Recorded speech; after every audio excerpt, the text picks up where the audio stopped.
Hello my art friends, welcome to another tutorial. Today I will focus on Stylized gold dagger from Room Game Universe. And I will show my usual client how to start from subs painter, what's my requirement for the first base textures, how I start painting, what's my pipeline. I developed more than 5 years of experiments. Let's begin. Let's start to work on our dagger, and first our start is the base textures.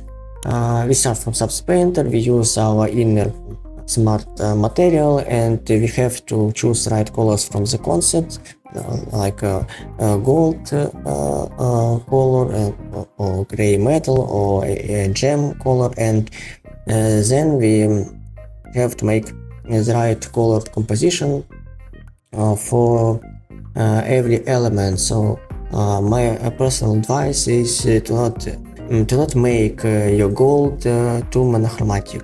I like to switch, I like to push my shadow colors to more reddish or to some like greenish one. It depends on your current mood, and just try to push your shadow colors to one side from the color wheel in the color wheel, and the light color to the another side, to the vice versa side. So like I do for this white blade element, I made his shadows more reddish, and it looks very cool.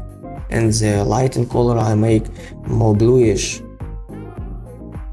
Also try to play with saturation, so the shadow can be more like saturated more, and the light and colors be more like not so much saturated, more gray, more bright. And keep your base textures not too bright, because it's always better to enhance your light level in the by painting in painting step. So for me specifically, it's much easier to make textures more brighter than paint more shadows like that. So I do my base textures a bit darker than on the concept, a bit, to enhance the light later. Pipeline was shaped like I was founded in few years of like experiments, and it can be wrong for you, so it's my personal advice. You can just do it by yourself as you wish.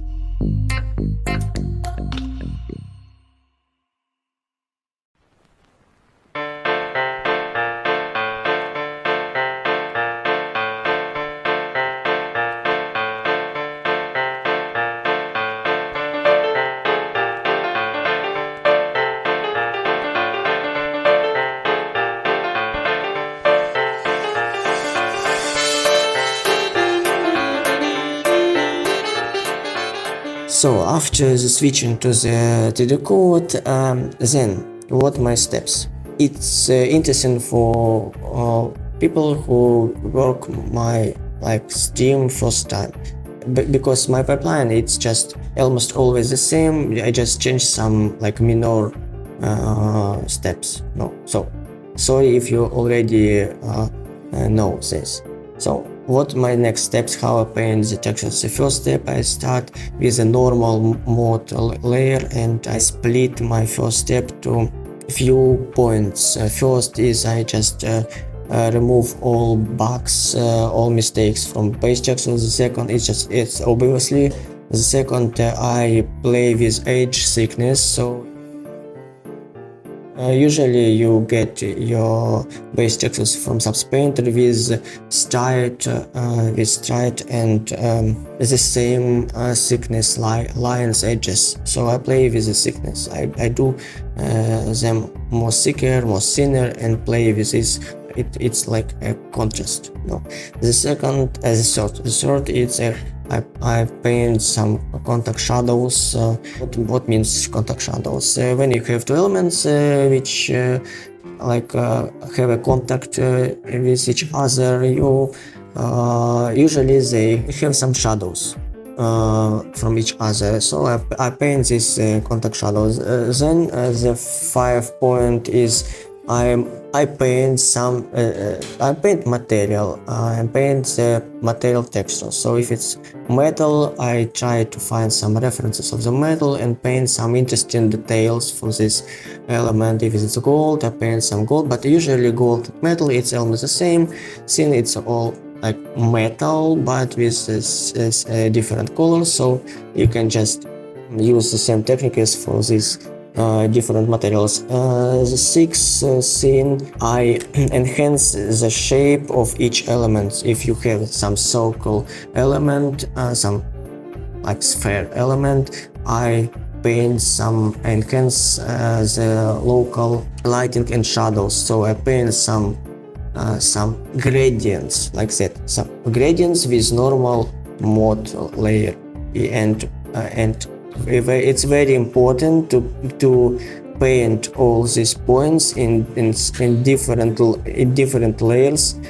So if you make some mistake in some of this step, you can just remove it without changing the previous work. I advise you to paint in different layers for each element. You know, all this structure is just was founded by a few years experiments. So probably you have another. Some guys, they have another experiment. Some of them, they start from gray color shadows, you know. So I start from base textures, and from the beginning I choose the colors and I choose some extra color, so it helps me to see my material. And subpainters, it allows you to make these base textures in very short times. It's very important for production to keep the cost of your texture pipeline low.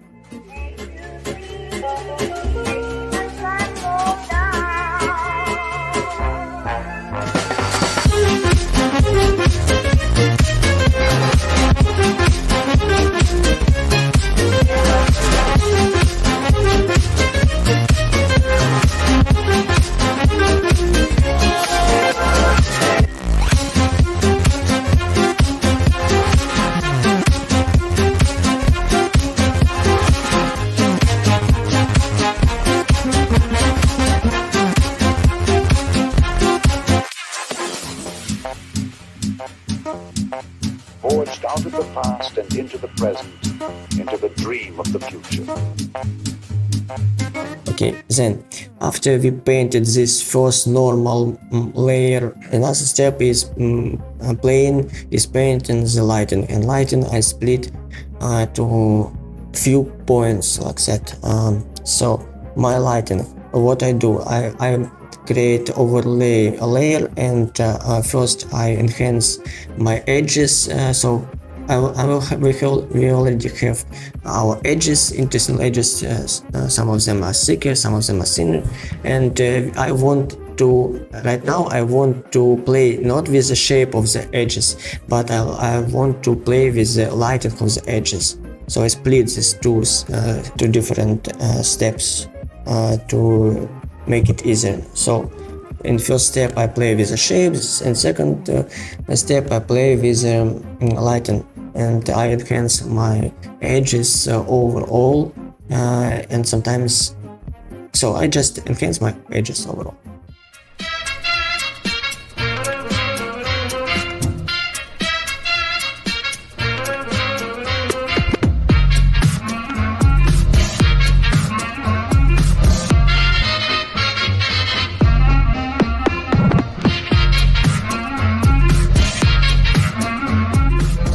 Then using overlay, I play with the local shadows and lighting, so I enhance the shape of each element. The third, it's a global lighting, or even we can call it like balance step, when you like fade some elements, when you reduce the accents on some elements and enhance the focus area. So in the third lighting step point, I play with the balance. I try to choose some focus areas and keep the details on the high level, and for another areas I reduce these details. I make it more flatter. Also, don't afraid to paint shadows on top side of your elements, because people may think that you have the sun from the top and the top should be like bright. It's right, but for the game assets it's the much more important is your player's camera look, angle look. So as the players, they look to the side. For these specific games, they look from the side camera angle, and you have to keep your lighting from the side, probably from the top side. So the top and bottom can be like darker to enhance your light area.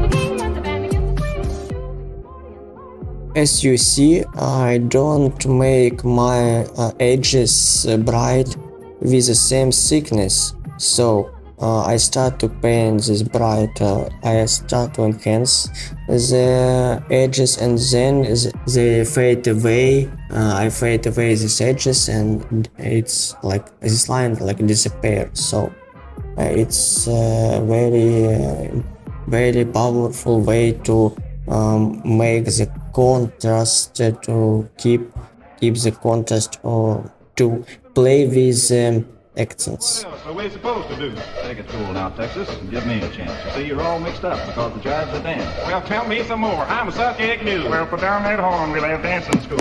Clap your hands. Swing out wide. On this step, I just play with the lighting, enhance my base textures, my polish textures, my details on materials, and I do this the same way for every element, and sometimes I don't think about the overall balance. I just enhance every element, but in the same level. So every element I enhance at the same level, and then in the third step, it's not always, but in this specific tutorial, I enhance every element, every cylindrical part, and closer to the finish I do a balance. I just fade away some parts and make the focus. But now I think that my goal is too monochromatic, and I try to find a way how to add extra colors. I tried it with the overlay, with the extra painting, try to change this extra paint and color, and I don't like it.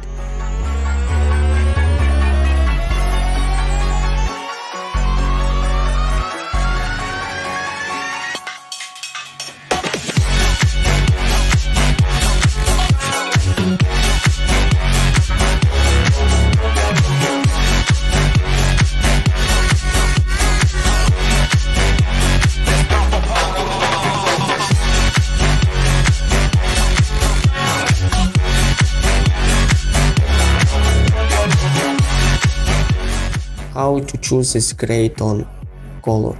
You just pick your normal color, and then you keep your color the same, but you change saturation. Just move it to make it more grayish. And also you can try to move your color to one or another side of your color circle. You can try to a bit change it too. and paint it in separated layer. And if you paint some extra colors like this, then if you don't like it, you can change your tone by using the filter hue saturation into the code. And it's very powerful way to keep the balance and to add some saturated colors to your, like, not saturated colors, more gray colors, more gray tones to your saturated color.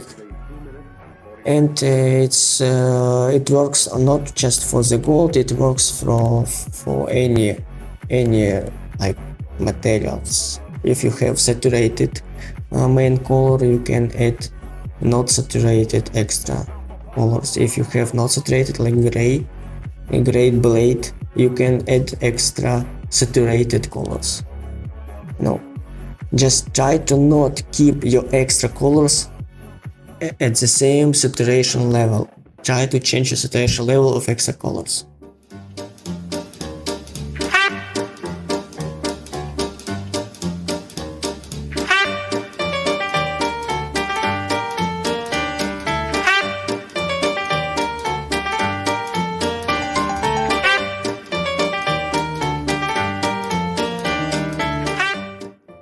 As I said, try to change your extra colors to another level, and you see that our blade has very gray tone, and we add more saturated extra tone. Also, I have very detailed blade element, and in this video, in this tutorial, I will try to play with with one interesting thing. I will try to make my gold more, like, not so detailed, more flatter, and the blade will be more like detailed. So I will split this level of details for these two materials to make the contrast, to make the accent. We have not detailed material and detailed. It's my experiment.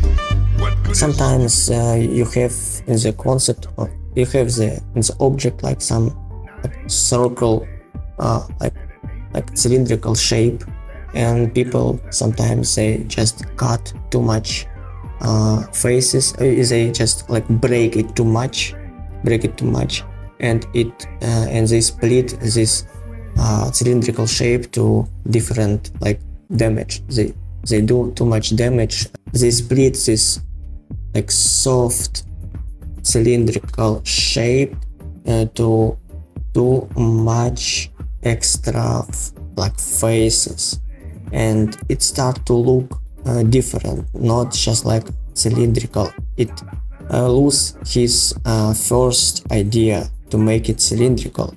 And sometimes in some projects, art leaders they will ask you to keep the initial shape of your object and do not damage it too much. It's very important, do not damage your initial shape too much and keep it the same.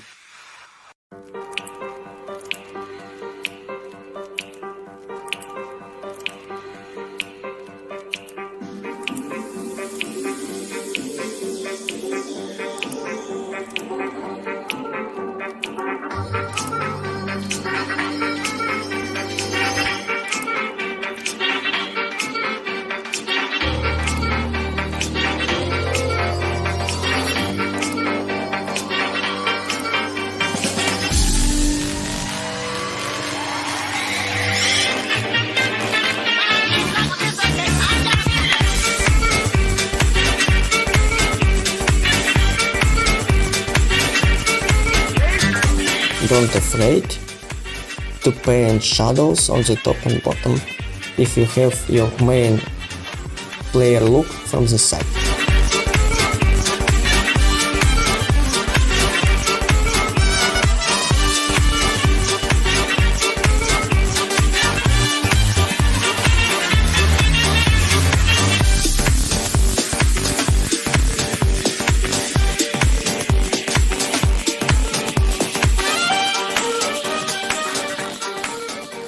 How to paint gems. It's every gem, it has the logic. I paint the gems using using this technique. So the first point, you have to add some dark deep shadow inside your gem and make the gradient from your borders with the center direction gradient. So the shadow, deep shadow in the center, and then the third step, you have to add some bright highlight, and four steps. I play with the overlay. I just enhance my borders of this gem, and if you have like a reddish color, I can just leave the colors the same and just make some overlay pass. And another step, I can just change this color bit. So if you have initial color like reddish, I can change it a bit to the orange or to the like purple. So it just have to play. By doing this, by adding this overlay, extra overlay in borders, you can also touch your close material like gold and show to the player then this gem has some influence to the close material. So it will add, this overlay will add some reddish touch to the gold.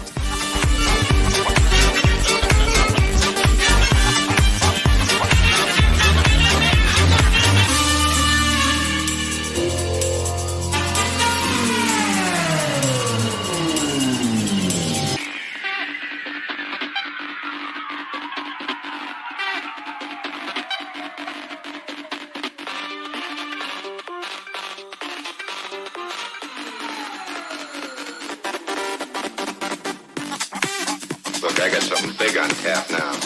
Remember my telling you about Victor Pappas? The guy used to be my partner? You mean the gentleman who was serving his time in the federal penitentiary? Was serving time, baby. Don't call me baby. Sorry. Anyway, he got out today. Throwing a little party for him tomorrow night. In the last step,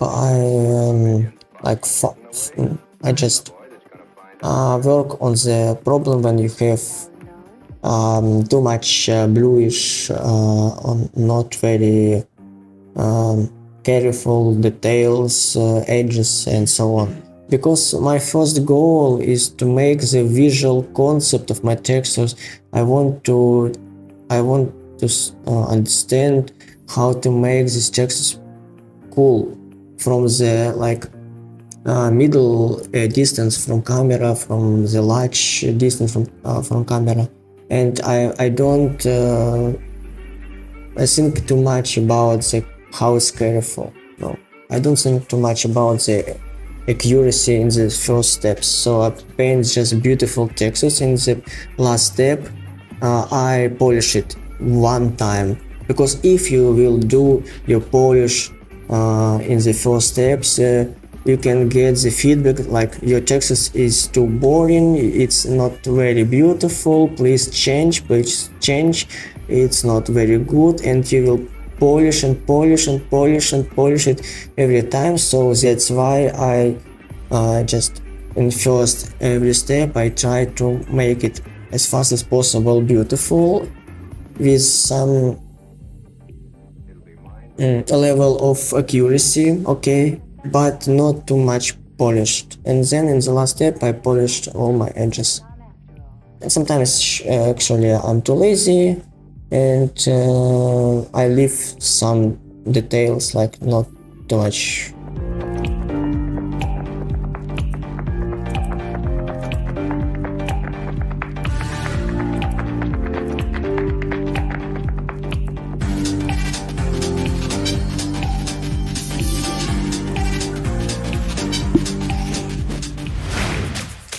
Thank you very much for watching. I'm looking forward for your progress.